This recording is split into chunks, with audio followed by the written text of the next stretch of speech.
All right, welcome back. We're now on Chapter 11, The Americans, Section 4, entitled The North Takes Charge. A little windy out here, so it's taking the computer longer to load. I know that has nothing to do with it whatsoever, but thought I would throw that out there. Chapter 11, Section 4, The North Takes Charge. Key victories at Vicksburg and Gettysburg helped the Union wear down the Confederacy. Most wars have turning points.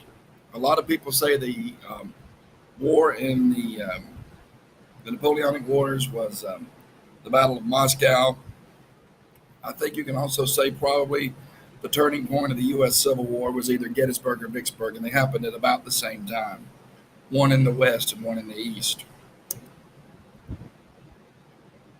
Stonewall Jackson was a brilliant leader for the Confederacy. A lot we talked about earlier at night with uniforms, sometimes it was hard to tell the difference between who was on what side. And Stonewall Jackson was accidentally shot and eventually died of his wounds by his own troops while he was on patrol. This would be a huge blow to the South. So Lee decided to invade the North and pushes into Pennsylvania. We did that mainly looking for supplies, but also to scare the North a little bit. They went through Maryland into Pennsylvania, and he ran into the Union Army at a town called Gettysburg from July 1st to July 3rd, 1863. And it was the most decisive battle of the war. While Antietam was the bloodiest one day of the war, Gettysburg would be the bloodiest overall battle. The Union forces win after 3 days of intense fighting. The total casualties was 30%, meaning 1 in 3 pretty much of every soldier that fought in that battle was either wounded severely or killed. 23,000 killed or wounded on the Union side and 28 on the Confederate side. Lee gives up hope of invading the North, and the Confederacy would never recover from this battle. While this is going on, in Vicksburg, Grant continues the Western campaign. Vicksburg, Mississippi guarded the Mississippi River, and Grant knew that if he took over Vicksburg, then he would have control of the Mississippi. The Confederate basically they laid siege to Mississippi. They laid siege to Vicksburg, and also shot cannons into it, bombarded it, and eventually the Confederates surrendered the city. This successfully cut the Confederacy in two, which goes back to General Winfield Scott's Anaconda Plan. We're not going to go over the Gettysburg Address here, but the Gettysburg Address is one of Abraham Lincoln's most famous speeches, if not the most famous speech. And he talks about healing, he talks about the war and the struggle, and we'll do an activity in class over the Gettysburg Address. After Gettysburg and Vicksburg, people all over the South began to openly call for an end to the war, trying to negotiate a peace. Soldiers began to desert. The Confederate government was ineffective, mainly because the government itself, if you remember, was a confederacy. It was not a federation. So the states were technically sovereign. So many state governments refused assistance or refused to give assistance to the Confederacy. Lincoln appointed Grant as commander of all Union forces in 1864, and he appointed William Tecumseh Sherman as commander of the Western forces. Both men believe in what's known as total war, which is fighting not only the armies and government, but also the citizens, burning down towns, destroying railroad tracks, all the above. In June of 1864, May to June of 1864, Grant loses 60,000 men and Lee only loses 30,000. But the problem was the Union could replace those while the South had nothing to replace it with. Sherman marched southeast through Georgia, creating a path of total destruction, burning down pretty much every building in its path. Rome, Georgia, for instance, was almost completely laid to waste. Atlanta was burned to the ground. And he set out toward the coast. Sherman's troops turned north to meet up with Grant. Behind were 25,000 slaves seeking freedom. Here's a picture of Sherman's march. Sherman is one of the more hated generals in the South during this time period. They hated him because of the fact that he didn't just fight troops. Now, they didn't massacre civilians or anything like that, but they did destroy uh, churches, hospitals, everything. On March 1865, it's clear the end of the Confederacy is near. Grant was approaching Richmond, Virginia from the west.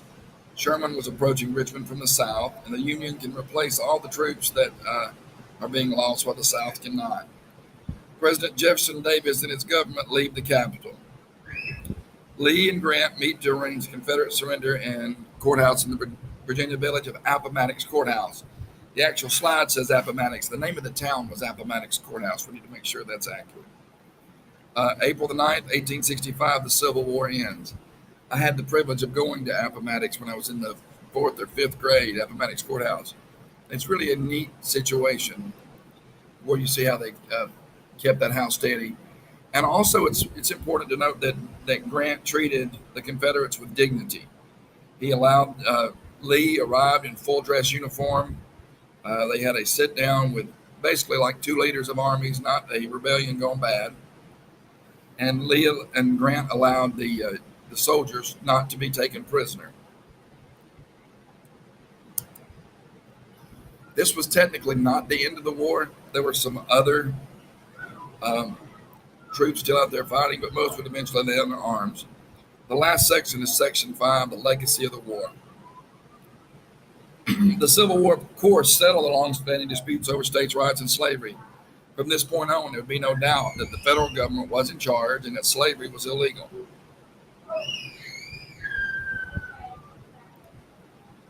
The federal government now, there was no doubt, held supreme power. It was no longer secession was ever discussed. States' rights weakened, but does not disappear, and will pop up again during the civil rights era. Income tax, paper currency, conscription made the federal government directly involved in people's lives.